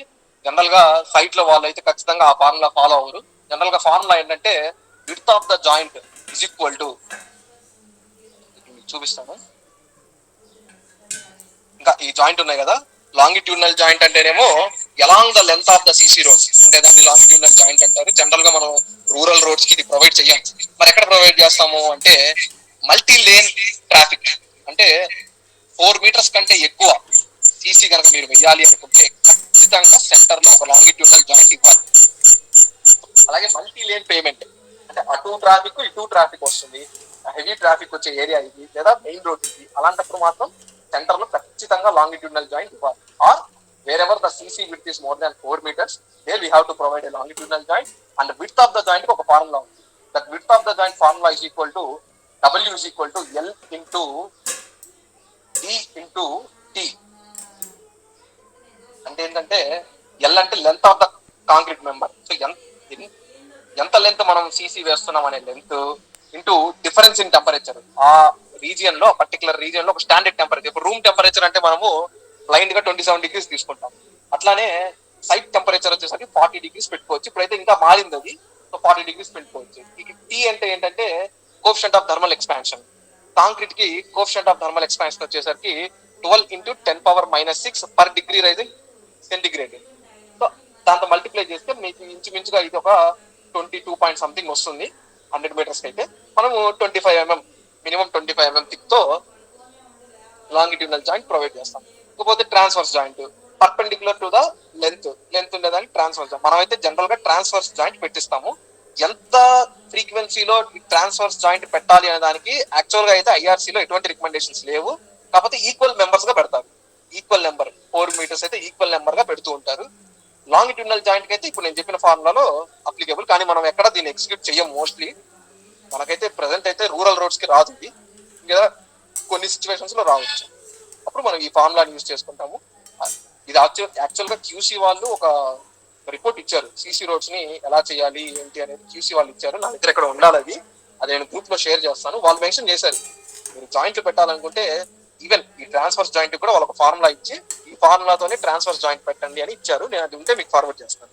అంటే క్యూసీ వాళ్ళు రికమెండేషన్స్ ఇచ్చారు అనమాట. వాళ్ళు చాలా చోట్ల సైట్ విజిట్ కి వెళ్తే ఈ జాయింట్ పట్టి కరెక్ట్ గా లేవు, ఒకే ఫ్రీక్వెన్సీలో లేవు, ఒక దగ్గర ఏమో 2 మీటర్స్ కి పెడితే ఇంకో దగ్గర 3 మీటర్స్ కి పెట్టారు, అబ్నార్మల్ గా ఉన్నాయని చెప్పేసి వాళ్ళు కొన్ని రికమెండేషన్స్ ఇచ్చారు. ఆ షీట్ ఉంది నా దగ్గర, రికమెండేషన్ షీట్, అది నేను షేర్ చేస్తాను మీకు. ఇంకేమైనా డౌట్స్ ఉన్నాయా? ఓకేనా?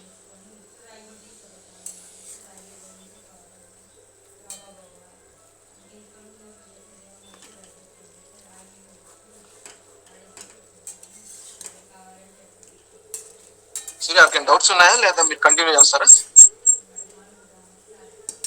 సో ఇదే ఫార్ములాలో మీరు గ్రావెల్ రోడ్ అయినా అంతే. ఇక్కడ ఐటమ్స్ తీసుకోవాలి, గ్రావెల్ రోడ్ వేయాలి. సో గ్రావెల్ ఐటమ్ తీసుకోవాలి. ముందుగా లీడ్ లో గ్రావెల్ ఐటమ్ ఒకటి తీసుకుంటాము, డేటా కట్టుకుంటాము. తర్వాత డైరెక్ట్ ఎస్టిమేట్ గ్రావెల్ ఐటమ్ వేసుకుంటాము. ఎన్ని సపోజ్ 1 కిలోమీటర్ వేయాలి, so 1000 metres into 4 metres gravel వేయాలి, ఇంటూ 4. సపోజ్ నాకు థిక్నెస్ వచ్చేసి 100 mm వేయాలి, సో 0.1. సో ఇట్లానే అన్నిటికీ ఏ ఎస్టిమేట్ అయినా ఇలాగే కంటిన్యూ అవుతుంది. సో ఇది ఒక బేసిక్ ఎస్టిమేట్ కాబట్టి దీని 4 ఐటమ్స్ ఉన్నాయి కాబట్టి మీరు థరోగా ఈ ఎస్టిమేట్ ని లైన్ బై లైన్ వెళ్ళండి, line by line, cell by cell check చేసుకుంటూ వెళ్ళండి. అసలు దీన్ని ఎక్కడి నుంచి దీనికి లింక్ ఇచ్చారు, ఎక్కడి నుంచి ఫార్ములా యాడ్ చేశారు అనేది లింక్ బై లింక్ మీరు వెళ్ళిపోతే ఈ మొత్తం ఎస్టిమేట్ మీకు అర్థమవుతుంది. తర్వాత ఎంత పెద్ద కాంప్లికేటెడ్ ఎస్టిమేట్ అయినా, బిల్డింగ్స్ కానివ్వండి లేదా ఏదైనా రిపేర్ వర్క్స్ కానివ్వండి, ఎంత కాంప్లికేటెడ్ ఎస్టిమేట్ ఇచ్చినా ఈజీగా మీకు అర్థం అవుతుంది. తర్వాత మీరు దాని గురించి అది మీరు చేసే దాన్ని బట్టి మీరు ఎన్నిసార్లు ప్రాక్టీస్ చేస్తే అప్పుడు మీకు ఆ ఫ్రీక్వెన్సీగా ప్రాక్టీస్ గా చేసుకుంటా ఉంటే మీకు వస్తుంది, ఈజీగా ఎస్టిమేట్స్ చేసుకోవచ్చు. Thank you, girls. Somebody has raised their hand. చెప్పండి. ఒక్కొక్కరు అడగండి సార్.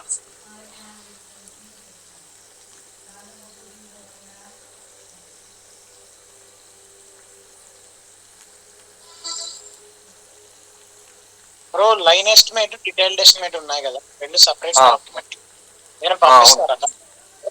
అవసరం లేదు, చూడండి పైన డీటెయిల్ అని ఉందా, దీన్నే మీరు లైన్ అని మార్చేసారు. అంటే లైన్ లో సేమ్ రేజ్ ఒక్కటే ఉండక్కర్లేదు అంతే కదా? మీరు ఏం చేస్తారంటే ఇప్పుడు ఒక ఎవరైనా అడిగారే అనుకోండి బస్ మిమ్మల్ని, కదా లైన్ గా మార్చేసుకోండి.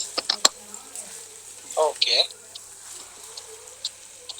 బ్రదర్, ఇప్పుడు మనం ఫస్ట్ ఒకళ్ళు వచ్చి అడిగినప్పుడు లైన్ ఎస్టిమేట్ ఇస్తాం, వాళ్ళు వెళ్ళి దానికి బ్రాండ్ తెచ్చుకుని మళ్ళీ మన దగ్గరికి వచ్చినప్పుడు బ్రాండ్ ఫైనల్ అయినప్పుడు దానికి మళ్ళీ డీటెయిల్ ఎస్టిమేట్ చేసి అది టెక్నికల్ శాంక్షన్ కి అప్లికేషన్ శాంక్షన్ పంపించాలా?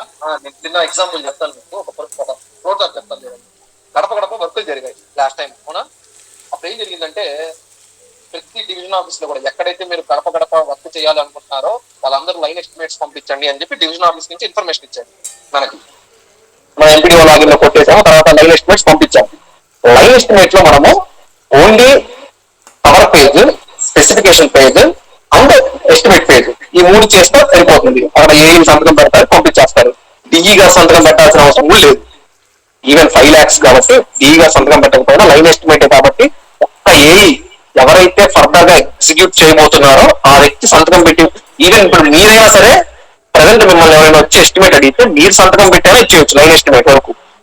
డీటెయిల్ ఎస్టిమేట్ అనుకోండి, కలెక్టర్ గారు ప్రొసీడింగ్ ఇస్తారు. సపోజ్ కలెక్టర్ గారు సో అండ్ సో పొదికి 20 వర్క్స్ శాంక్షన్ చేసినట్టు ప్రొసీడింగ్స్ ఆఫ్ డిస్ట్రిక్ట్ కలెక్టర్ అని చెప్పేసి ఇచ్చేసారు, ఒక నెంబర్ వేసి డేట్ వేసి ఇచ్చేసారు.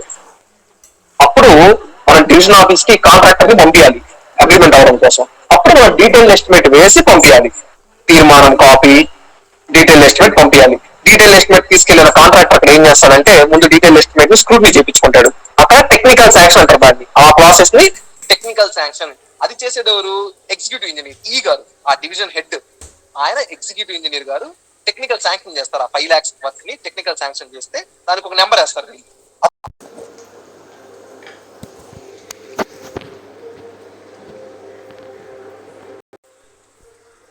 టైం పీరియడ్ లో మళ్ళీ టైం పీరియడ్ ఉంటుంది.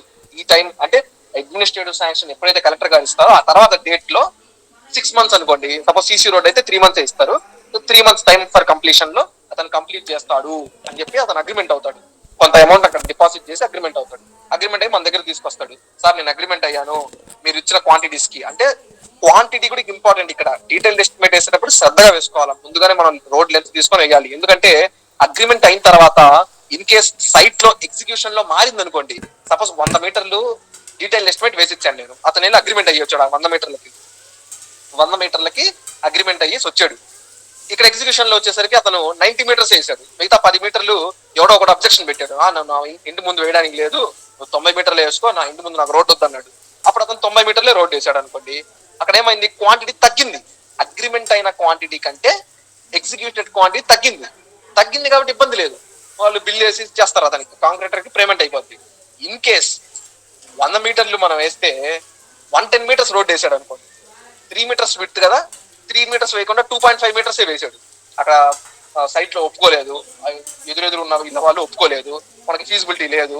సో 3 మీటర్స్ రోడ్ వేయాలి, 3 మీటర్స్ వేయలేదు, 2.9 మీటర్స్ వేసాడు.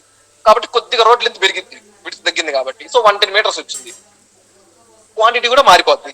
మారిపోయినప్పుడు అతను బిల్ తీసుకొని అక్కడికి వెళ్తాడు కదా, ఆ బిల్ అప్రూవ్ చెయ్యరు. ఎందుకు చెయ్యరంటే కాంట్రాక్టర్ ఏమో 100 మీటర్స్ కి ఎంత క్వాంటిటీ అయితే వస్తుందో అంత క్వాంటిటీ, సపోజ్ ఇక్కడ చూడండి సిసి 53.14 ఉంది కదా, ఈ 53.14 కి అతను అగ్రిమెంట్ అవుతాడు. అగ్రిమెంట్ లో ఫలానా ఇంటి నుంచి ఫలానా ఇంటి దాకా అవేం ఉండవు, ఓన్లీ క్వాంటిటీ. ఈ సిసికి ఎంత క్వాంటిటీకి ఎంత అమౌంట్ కి అగ్రిమెంట్ అవుతాడు అంతవరకే ఉంటుంది. సపోజ్ ఇక్కడ నేను 104 బదులు 1.5 వేసాను అనుకోండి, 3 మీటర్స్ కి బదులు 2.95 వేపించాను. ఇందాకేమో ఎర్లియర్ ఎంత వచ్చింది, 53 ఉంది, ఇప్పుడు ఎంత ఉంది, 57 ఉంది. 3 క్యూబిక్ మీటర్ పెరిగింది. అతను 3 క్యూబిక్ మీటర్ కి ఎక్కువ రోడ్ వేసాడు. అప్పుడు ఏమయ్యాలి, అతను సప్లిమెంటరీ అగ్రిమెంట్ అవ్వాలి. మళ్ళీ ఈ ఒక్క ఐటమ్ ఎంతైతే పెరిగిందో, ఆ 3 క్యూబిక్ మీటర్ పెరిగిందో, ఆ 3 క్యూబిక్ మీటర్ కి మళ్ళీ సప్లిమెంటరీ అగ్రిమెంట్ అవ్వాలి. మళ్ళా అతను స్టాంప్ పేపర్ తీసుకెళ్ళాలి, మళ్ళా అగ్రిమెంట్ అవ్వాలి. అందుకే ఈ ఇబ్బందులు లేకుండా ఉండాలి. ఎన్ఆర్జిఎస్ లో అయితే ఇబ్బంది ఉండదు.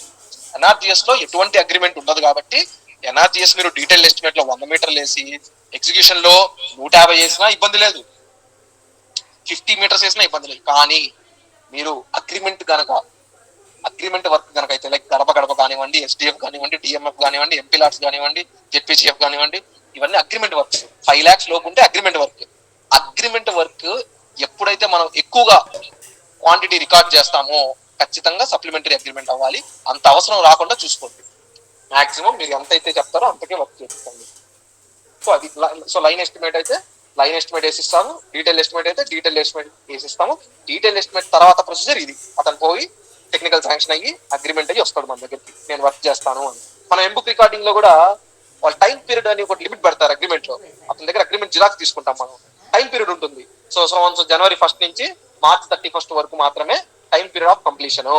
సరే అతను ఏప్రిల్ లో రోడ్ వేసాడు, మనం మేలో రికార్డ్ చేసాము. డేట్స్ దగ్గర ఏం చేస్తాము, ఫిబ్రవరి డేట్ ఆగాలి. అది అంటే అది మనం ఫీజిబిలిటీ అనమాట. మీరు వన్స్ అది వీళ్ళు అలవాటు పడితే ఎంబుక్ రాయడము మీకు అర్థమైపోతుంది. ఆ టైం పీరియడ్ గ్యాప్ లోనే రాయి, బియాండ్ టైం పీరియడ్ లో రాయకూడదు. సపోజ్ చిన్న ఎగ్జాంపుల్ చెప్తా. గత ప్రభుత్వం చివరిలో గడప గడప వర్కులు లాస్ట్ మినిట్ లో వచ్చాయి. కొంతమంది పని చేశారు కానీ రికార్డ్ చేయించుకోలేదు. ఇప్పుడు వాళ్ళు రికార్డ్ చేసుకుంటే డేట్ ఏమేయాలి, అప్పటి డేటే వేయాలి. ఎందుకంటే టైం పీరియడ్ ఆఫ్ కంప్లీషన్ అయిపోయింది. ఇప్పుడు డేట్ వేసాడే అనుకోండి, సపోజ్ ఏఈ గారు కనుక ఇప్పటి డేట్ వేసి అప్పుడు జరిగిన వర్క్ ని రికార్డ్ చేస్తే దాన్ని కొట్టేస్తారు, దానికి ఇవ్వరు. Extension of agreement period EOT అంటారు, ఎక్స్టెన్షన్ ఆఫ్ అగ్రిమెంట్ టైం. అది మళ్ళీ అగ్రిమెంట్ తీసుకోవాలి. ఇదంతా హెడ్ఏక్ కాబట్టి ఆ టైం ఏదైతే 3 months ఆఫ్ పీరియడ్ ఉంటుందో లేదా 6 months ఆఫ్ పీరియడ్ ఉంటే ఆ 6 months లేదా 3 months ఆఫ్ పీరియడ్ లోనే మనం డేట్లు రికార్డ్ చేసుకోవాలి. అలాగే బుక్ చేసి పంపించాలి. చెక్ మెజర్మెంట్ కూడా డి గారు అదే డేట్లతో చెక్ మెజర్మెంట్ చేయాలి. సో ఇది ప్రొసీజర్ అనమాట. దీని ఇంకా ఎలాబొరేట్ గా ఇంకా క్లారిటీగా నేను ఫ్లో చార్ట్స్ పీపీటీ అయితే ఇంకా బాగుంటుంది కాబట్టి అది వేసి పంపిస్తాను. అట్లానే గ్రాంట్ కి నేను చెప్పాను ఇందాక, కింద ప్రొవిజన్స్ మారుతాయి. Total value of work done తర్వాత కిందటి ప్రొవిజన్స్ ఏదైతే ఉన్నాయో ఇది గ్రాంట్ కి మారింది. ప్రస్తుతం అంటే 2019 నుంచి ఇప్పటిదాకా మేము ఎగ్జిక్యూట్ చేసిన వర్క్స్ అన్నిటికీ ఏ గ్రాంట్ కి ఎలా ఉంది అనేది మీకు ఒక క్లారిటీగా ఒక పీడిఎఫ్ చేసి పంపిస్తాను. రేపిద్దరు మీ దగ్గరికి ఎవరైనా వచ్చి నేను జెడ్పీలో తెచ్చుకుంటాను అన్నాడు అనుకోండి, సింపుల్ గా ఈ జెడ్పీలో నేను వేసి చూసుకొని మీరు టోటల్ వాల్యూ ఆఫ్ వర్క్ తర్వాత ఆ ప్రొవిజన్స్ ని యాడ్ చేసి చేసుకోవచ్చు. నేను క్లారిటీగా అది కూడా మీకు షీట్ బై షీట్ జెడ్పీజీఎఫ్ అయితే ఎట్లా తీసుకోవాలి, డిఎంఎఫ్ అయితే ఎలా చేయాలి, ఎంపీలార్స్ అయితే ఎలా చేయాలి, అదర్ గ్రాంట్స్ ఉంటాయి. ఇప్పుడు రీసెంట్ గా కోవిడ్ కేర్ సెంటర్స్ అని చెప్పేసి కొన్ని శాంక్షన్ అయ్యాయి. మేము కూడా కోవిడ్ కేర్ సెంటర్ ఎగ్జిక్యూట్ చేశాం. అది ఏం గ్రాంట్ అంటే ఎమర్జెన్సీ కోవిడ్ రెస్పాన్స్ ప్యాకేజ్ అని ఆ గ్రాంట్ లో ఇచ్చారు నేషనల్ హెల్త్ మిషన్ లో. వాళ్ళకి మళ్ళీ ప్రొవిజన్స్ వేరుగా ఉన్నాయి. వాళ్ళు ఇంజనీరింగ్ సూపర్విజన్ అని, అడ్మినిస్ట్రేటివ్ చార్జెస్ అని, దాదాపు 10% ఆఫ్ వర్క్ అక్కడే పోతుంది జిఎస్టీ కాకుండా. సో ఇట్లా అనమాట. సో గ్రాంట్ కి ఈ కింద ప్రొవిజన్స్ అనేవి మారుతూ ఉంటాయి. అది కూడా ఎలా మారుతుంది అనేది ఇస్తాను. కానీ మీరు బేసిక్ గా కాన్సన్ట్రేట్ చేయాల్సింది ఏంటంటే ఈ ఐటమ్స్ మీద మనం చేయాల్సిన వర్క్ ఏంటి, దాన్ని పేపర్ లో ఎలా చూపించాలి అనేది మాత్రం మీరు కాన్సన్ట్రేట్ చేసి ఇది కనుక ప్రాక్టీస్ చేయండి. అంటే లీడ్ ప్రాక్టీస్ చేయండి, కన్వెన్స్ షీట్ కూడా అన్హైడ్ చేసుకొని అది కూడా ప్రాక్టీస్ చేయండి. మీకు ఇంకా బెస్ట్ ఏంటంటే 2024-25 కదా ఇది, మీరు 23-24 పాత ఎస్ఎస్ఆర్ తీసుకొని అందులో ఉన్న వాల్యూస్ ఇందులో వేసి ఒకసారి మీరు చెక్ చేయండి. ఆ ఎస్ఎస్ఆర్ రేట్లకి ఎంత డిఫరెన్స్ వస్తుంది, ఇప్పుడు కరెంట్ రేట్లకి ఎంత డిఫరెన్స్ వచ్చిందని మీకు ఒక ఐడియా వస్తుంది. తద్వారా మీరు ఏ వర్క్ తీసుకున్నా సరే మ్యానిపులేట్ చేయగలరు. Just manipulation. ఒక షీట్ తీసుకుంటాము, అందులో మనకు కావాల్సిన రేట్లు, కొత్త రేట్లు అయితే కొత్త రేట్లు, పాత రేట్లు అయితే పాత రేట్లు వేసుకుంటాము, మ్యానిపులేట్ చేసుకొని ఎస్టిమేట్ ప్రిపేర్ చేసుకోవచ్చు. పెద్ద డిఫికల్టీ ఏమి ఉండదు. వన్స్ మీరు అలవాటు చేసుకోండి, ప్రతి లైన్ బై లైన్ వెళ్ళండి, సెల్ బై సెల్ వెళ్ళండి. ఇప్పుడు స్టాటిక్ పార్ట్ అని చెప్పాను కదా, దీన్ని మీరు గదిలించలేరు. రేట్ అనే దాన్ని మాత్రం మీరు గదిలించుకోవచ్చు. ఎలా గదిలించారు, ముందుకు ఇది మార్చాడు అనేది ఇక్కడ ఉంటుంది, కోడ్ ఉంటుంది, సిఎఫ్ఎంఎస్ కోడ్. దీన్ని బట్టి మీరు మార్చుకోండి. నేను చెప్పిన ఎగ్జాంపుల్ గత సంవత్సరం ఉన్నటువంటి ఎస్ఎస్ఆర్ ని తీసుకొని ఇవన్నీ మీరు మార్చేయండి. మార్చేసి గత సంవత్సరం రేట్లతో ఒక సీసీ రోడ్ వేసుకోండి. అదే లెంత్ కి ఈ ఇయర్ రేట్లు, అంటే నేను ఆల్రెడీ వేసి ఇచ్చాను కదా, ఈ ఇయర్ రేట్లతో వేసి చూసుకోండి. మీకు ఎంత డిఫరెన్స్ వస్తుందని మీకు ఒక ఐడియా ఉంటుంది. ఇట్లా మారిస్తే ఏంటంటే స్విచ్చింగ్ చేసినప్పుడు నెక్స్ట్ ఫర్దర్ గా ఏదైనా నేను షీట్ పెట్టినప్పుడు ఈజీగా మార్చుకోవడానికి, మీ లీడ్లు మార్చుకోవడానికి మీకు అలవాటు అయిపోతుంది. అట్లా ప్రాక్టీస్ చేయండి. మేము అట్లయినా ప్రాక్టీస్ చేసాము, ఇప్పుడు మాకు పర్వాలేదు. ఏ షీట్ ఇచ్చినా ఎక్కడి నుంచి ఏం చేశారు అనేది అర్థమైపోతుంది. అట్లా డౌట్స్ ఉన్నాయా? గుడ్ ఆఫ్టర్నూన్ గౌస్ గారు, చిన్న డౌట్ ఉంది. మనం సరికి అయిపోయిన తర్వాత వినిపిస్తుందా? మనం చేస్తున్నాం రోడ్ కానీ డీటెయిల్స్ అనేవి కాంట్రాక్టర్స్ సరి చేయలేదనుకోండి, అమౌంట్ ఇవ్వాలి. మీ వాయిస్ కట్ అయ్యి వస్తుంది. హలో, సరిగా లేదు. లేదు వాయిస్ కట్ అయ్యి వస్తుంది.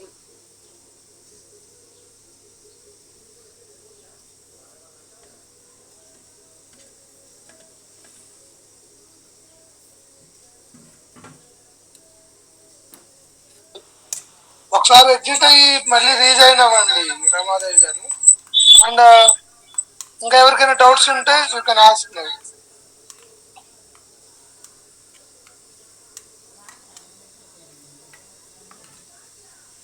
హలో చెప్పండి బ్రో. ఒకసారి sub division office and division office ఉంటది కదా,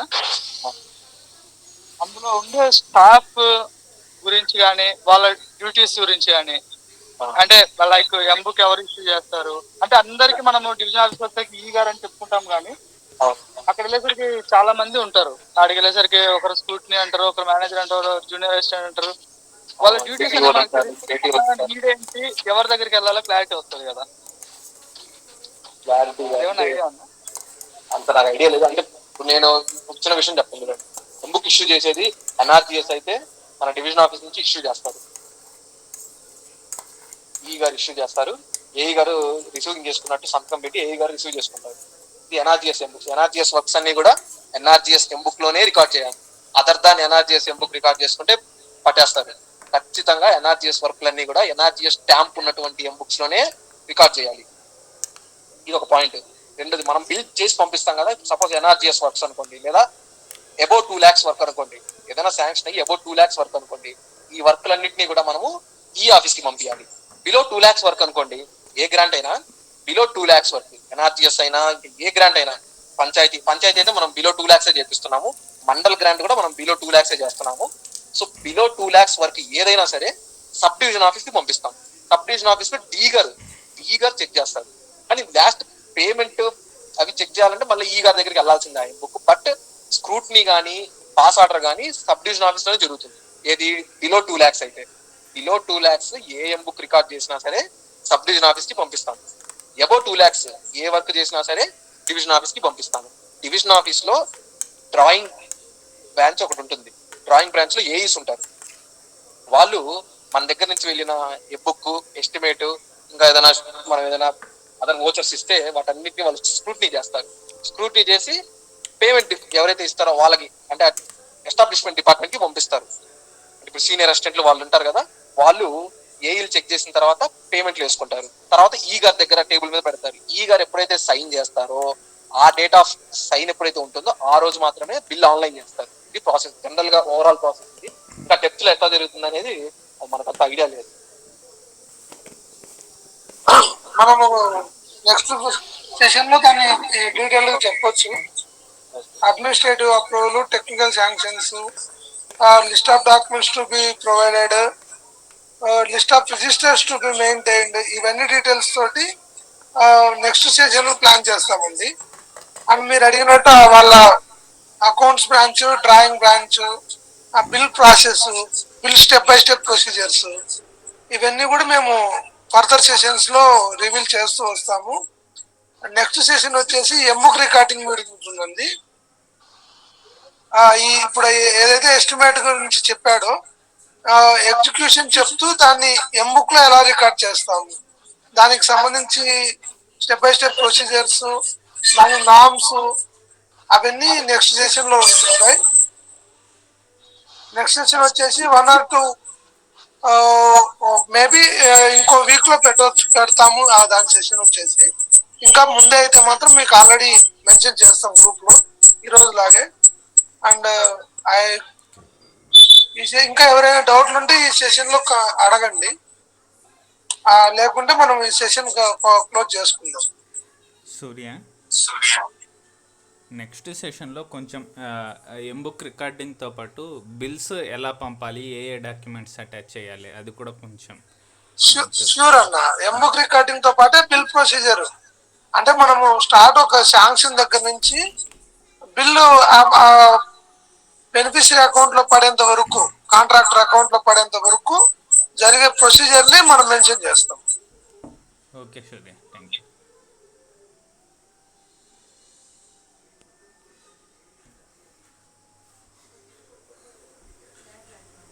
ఈ సెషన్ గురించి ఏదైనా డౌట్స్ ఉన్నా, ఎవరైనా అడగాలనుకున్నా యూ కెన్ ఆస్క్ నౌ అండి. లేదంటే మనం 1 or 2 minutes లో ఈ సెషన్ ని క్లోజ్ చేయబోతున్నాం.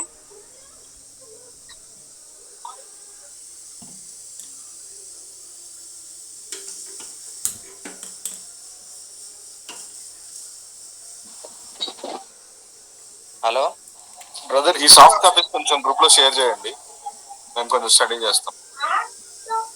హలో సూర్య బ్రో. ష్యూర్ అండి, ప్రవీణ్ గారు ఆల్రెడీ షేర్ చేశారు, మళ్ళీ కూడా షేర్ చేస్తాం. ఏం లేదంటే ఈ సెషన్ గురించి అని కాదు, మన యూనియన్ తరఫున జనరల్ గా మనకి రిప్రజెంటేషన్ ఇచ్చేటప్పుడు మనము ఇప్పుడు నోటిఫికేషన్స్ వచ్చినప్పుడు జనరల్ గా మనకి ఇంజనీరింగ్ అసిస్టెంట్స్ కి ఇంత పర్సెంటేజ్ అని సపరేట్ గా ఇచ్చేది, ఆ పాయింట్ కూడా యాడ్ చేసి రిప్రజెంటేషన్ ఇస్తే బాగుంటుంది అనేది నా ఉద్దేశం. అంటే యాక్చువల్ గా దీని గురించి చాలా డిస్కషన్ జరిగిందండి.